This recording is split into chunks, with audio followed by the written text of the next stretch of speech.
समझ नहीं होती। India has the better spinner, जहां पे आपको पता है स्कोर बनाना मुश्किल है। वो 250 खर्चे हैं इस विकेटों पे, वो 200 या 250 नहीं करने देते आपको। अब बात रहेगी मैच की समरीज, तो I think Indian batting again they has to have to be bit more than this, because अगर आपको सेमीफाइनल जीतना है तो आपको जरा रन्स बनाने। लेकिन दो हीरो थे आते साथ, जिस तरह से पहले संजू सैमसन ने बैटिंग की और उसके बाद ईशान किशन का स्टॉर्म देखने को मिला। भाईजान 5 छक्के 6 चौके, 250 प्लस का स्ट्राइक रेट, 61 रन उन्होंने बनाए और उसके बाद इंडिया T20 वर्ल्ड कप का फास्टेस्ट 100 बनाने वाली टीम बन गई है। फास्टेस्ट 100 ऐसा टीम अगर आप बात करो, 6 ओवर में 86 था, 7वां ओवर हो रहा था और इंडिया का 100 कंप्लीट था। अनबिलीवेबल। हमने देखा कि जो पावर प्ले से एक और पहला और जो लास्ट ओवर था पावर प्ले का, उसमें ईशान किशन के 4 छक्के, जिस तरह से उन्होंने ब्रूटल किस्म की नॉक खेली। हार्दिक पांड्या ने एक टाइम पर इंडिया की जब विकेट्स गिरना शुरू हुई तो लगा कि नामीबिया ने बड़ी शानदार वापसी कर ली, लेकिन वहां पर हार्दिक पांड्या और शिवम दुबे की जो पार्टनरशिप थी, आई थिंक वो बड़ी क्रूशियल पार्टनरशिप थी, जिसकी बदौलत इंडिया 209 तक पहुंच गया। अब बात यह है कि हैरानी वाली बात यह कि 209 जो टारगेट है T20 में, वो छोटा तो नहीं है 210 का, लेकिन कहीं ना कहीं आपको ये तारीफ तो करनी पड़ेगी इस इंडियन टीम की कि इन्होंने अपना स्टैंडर्ड इतना हाई किया हुआ है कि अगर 210 का टारगेट और 200 पर इंडिया रुक गई है तो हम शायद कह रहे हैं कि नामीबिया ने बड़ी शानदार वापसी की और नामीबिया का एक बड़ा जबरदस्त कम बैक रहा है। अमूमन अगर कोई और टीम, इवन पाकिस्तान अगर 209 बना रही होती तो हम यहाँ शायद बड़ा खुश होते और हम कहते भाई कमाल हो गया, आज पाकिस्तान ने 200 बोर्ड पे लगा दिया और ओपोनेंट टीम को ट्रैश कर दिया। लेकिन ये मानना पड़ेगा कि इन्होंने जिस तरह की एक सोच रखी हुई है कि हम टारगेट इतना बड़ा बनाएंगे, हम इतनी हीरोइक खेलेंगे कि 250 एक नॉर्मल रहेगा।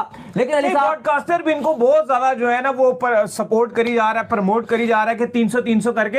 यार वर्ल्ड कप है, थोड़ा सा समझिए। एक बायलैटरल सीरीज में और आईसीसी इवेंट का जो वर्ल्ड कप होता है उसका प्रेशर डिफरेंट होता है। आप उसको कभी भी बायलैटरल सीरीज से नहीं मिला सकते। बायलैटरल सीरीज में मानते हैं इंडिया नहीं छोड़ता, सारी चीजें बेहतर है, लेकिन जो आईसीसी इवेंट है उसको उसका प्रेशर होता है। उसको आप 300 ना करें, जो नॉर्मल रन होता है उसको उतने पे रहने दें। इस तरह से अगर ये 200 रन करेंगे इनके ऊपर क्रिटिसिज्म शुरू हो जाएगा, जिसमें ब्रॉडकास्टर करी जा रहा है। बिल्कुल आप ठीक बात कर रहे हैं कि जिस तरह से वो एक पुश किया जा रहा था ना, सूर्या ने भी वो हाइप बनाई हुई है ना, क्या क्राउड आएगा, दिल्ली का फुल हाउसफुल था और उनका यही कहना था कि हमारा मेन मकसद यही है कि जो जितना आवाम आ रही है, पब्लिक आ रही है, उनको एंटरटेन करना, और वो एंटरटेन करने में कहीं ना कहीं अगर आप देखो तो काफी हद तक कामयाब रहे हैं। लेकिन एरेस्मस जो उनके कप्तान थे एक टाइम पर, मैं वही बोल रहा हूं, इंडिया ऐसा टीम इन्होंने इस वर्ल्ड कप का फास्टेस्ट 100 बना दिया। स्पिन का मामला हुआ तो क्या हो सकता है, बट ईशान किशन अगर इसी तरह का स्टार्ट ऊपर से देता रहा, अभिषेक शर्मा ज्वाइन कर दिया, नीचे Hardik Pandya, then India should back their power hitters के चलो अगर इनका दिन है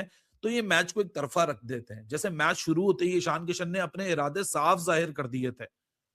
हालांकि संजू सैमसन 22 रन करके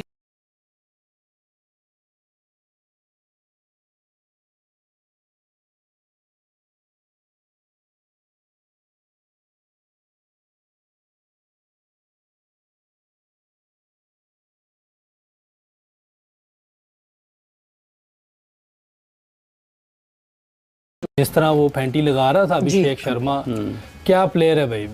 नो डाउट। तो मेरा ख्याल है कि जब से T20 देख रहा हूँ ऐसी फैंटी किसी को लगाते हुए पहली दफे देखा। तो बच्चों के अब ख्वाब में अभिषेक शर्मा आ रहा है यहाँ पे, आज से आना शुरू हो जाएगा अली। क्योंकि वो जिस तरह सर्किल में सबको मार मूर के साइड पे करके प्रेशर डाल के चला जाता है ना वो, तो उसके बाद जो अब आप वो देखो कि 6 ओवर के बाद भी जब वो खेल रहा होता है उसमें भी छक्के मार रहा होता है। ठीक है, तो वो ये जो इम्पैक्ट डालता है ना, ये हर मैच में कर रही है। आई ये बताओ कि ये अभिषेक शर्मा क्या चाह रहा है अपनी जिंदगी। सूर्या नहीं छोड़ रहा, ईशान नहीं छोड़ रहा, अभिषेक शर्मा नहीं छोड़ रहा, हर मैच नया रिकॉर्ड, हर मैच नया रिकॉर्ड, और भाई ऐसे तोड़ रहा है कि अनब्रेकेबल अनबीटेबल टीम बनी हुई है। कौन रोकेगा पहन के टगो इनको, कौन रोकेगा वर्ल्ड कप में। मिसबा क्या प्लेयर है वो, व्हाट अ क्लास प्लेयर। उनको रोकना बहुत मुश्किल है, उनको बॉलिंग करानी बहुत मुश्किल है। Is just such a classy player. आज तो पांड्या ने जो वर्ल्ड बेस्ट ऑलराउंडर है इस टाइम पे, क्या प्लेयर है भाई। No doubt. तो मेरा ख्याल है कि जब से T20 देख रहा हूँ ऐसी फैंटी किसी को लगाते हुए पहली दफे देखा। बड़ी जबरदस्त पारी खेली है, 28 डिलीवरीज पे 59 रन्स मार दिए हैं और खतरनाक, किसी बॉलर को छोड़ा नहीं। ये बहुत प्लेयर है इंडिया में, जब भी ये स्कोर करता है ना, आप देखें ये फेयरलेस होकर खेलता है।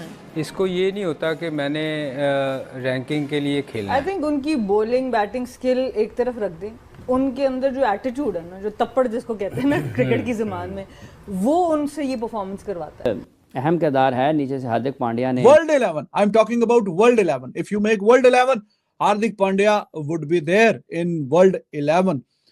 तो बहुत ही बेहतरीन और शानदार किस्म का एक क्रिकेटर है। एक इस किस्म का फिनिशर हमारे पास अभी तक हमें उम्मीद थी कि आसिफ अली, खुशदिल, इनमें से हमें नजर आ जाएगा। ऊपर से देखें कंसिस्टेंट परफॉर्मर। बासित भाई, सबसे बड़ी जो बात है ना, जो मुझे हमारे प्लेयर में मिसिंग लगती है, इज द एटीट्यूड।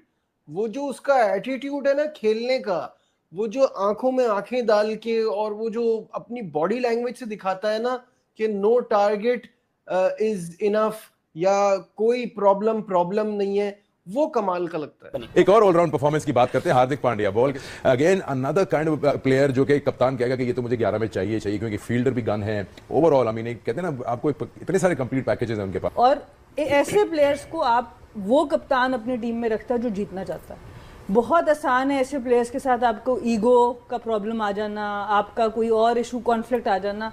पर जो स्मार्ट कप्तान होगा ना, वो सबसे पहले ऐसा प्लेयर अपनी टीम में रखेगा, क्योंकि अगर वो आपके आगे बोल सकता है तो वो ऑपोजिशन के आगे भी बोल सकता है। हमारा प्रॉब्लम ये हमें बहुत बहुत वरुण, आपको मुबारक हो, आपने बहुत तबाही की बॉलिंग की, specially the faster one. Afridi की याद आ गई मुझे। अफरीदी करता था ऐसे तेज, और वो 135 140 पे बॉल कर देता था। ये मैं आपको सच बता रहा हूँ। इंडिया की जीत में बहुत सारी चीजें शामिल हैं। सबसे पहले उनकी सोच। टूर्नामेंट से पहले जो उनकी सोच थी ना, उन्होंने आज ये चीज साबित करी कि हमने 5 स्पिनर रखे थे। कहना ही पड़ेगा कि इस वक्त बेहतरीन दुनिया की टीम है व्हाइट बॉल क्रिकेट में, और ये नहीं है कि वन ऑफ सीरीज जीतते हैं, बल्कि कंसिस्टेंसी है, और व्हाइट बॉल क्रिकेट में कंसिस्टेंसी दिखाना बड़ी मुश्किल काम है। कॉन्फिडेंस की बात होती है, उनकी टीम में कॉन्फिडेंस है, हर प्लेयर को अपनी क्लैरिटी का पता है, रोल क्या है हमारा, हमने परफॉर्म कैसे करना है। और कामयाबी यही है कि किसी 1-2 पे आप डिपेंड नहीं करते, आप एज अ टीम लड़ रहे होते हैं, जिसकी वजह कामयाबी है उनकी और नंबर 1 होना। टीम बनाते हैं मेरिट और कंडीशन के मुताबिक, ओपोनेंट टीम क्या है, इसलिए वो कामयाब है और इसलिए वो मैचेस जीते हैं, प्रेशर से मैच निकाल के ले जाते हैं। अपने सर पे जिम्मेदारी लें, अपने कंधों पे बोझ उठाएं और पाकिस्तान को आगे लेके जाएं। क्या वजह है? हमारे प्लेयरों में गेम अवेयरनेस नहीं है, उनकी डेवलपमेंट प्रॉपर्ली नहीं है, उनको लोअर लेवल से, जब फर्स्ट क्लास सिस्टम हमारा इतना अच्छा नहीं है, हमारा डोमेस्टिक सिस्टम इतना अच्छा नहीं है, जब वो इंटरनेशनल क्रिकेट में आते हैं वो स्ट्रगल करते हैं। उनको लगता है भाई इंडिया की टीम को पसंद नहीं आया कि उनके ऊपर जो इतनी बातें हो रही, स्पेशली अभिषेक शर्मा को जो है वो अच्छा नहीं लगा। और इस पूरे मैच में मेरे ख्याल में कुछ और बात करने के लिए है ही नहीं। इस पूरे मैच में सिर्फ एक ही प्लेयर है जिसके ऊपर आप बात कर सकते हैं, वो है अभिषेक शर्मा। आई थिंक मैं हमेशा से बोल रहा हूं, पहले भी बोला है, आज भी बोल रहा हूं, बहुत ही हाईली टैलेंटेड प्लेयर है वो। इस वक्त मुझे ऐसा लगता है कि जितनी भी दुनिया की टीम्स हैं उसको देख लें, कोई भी इतना हाईली टैलेंटेड ओपनर जो है वो मुझे कहीं नजर नहीं आता। स्पेशल प्लेयर, गुड पॉइंट वकार। ऐसे प्लेयर दुनिया में बड़े कम आते हैं जिससे कि ये आगे जाके कोई बहुत बड़ा प्लेयर बनने वाला है। It was a lazy elegance. You know, एक तो होता है ना शॉट मार रहा है, पता लग रहा है जोर लगा रहा है, ये बस खड़े खड़े ऐसे करता है, इधर ऐसे करता है, इधर ऐसे करता है, उधर, यू नो, इट्स जस्ट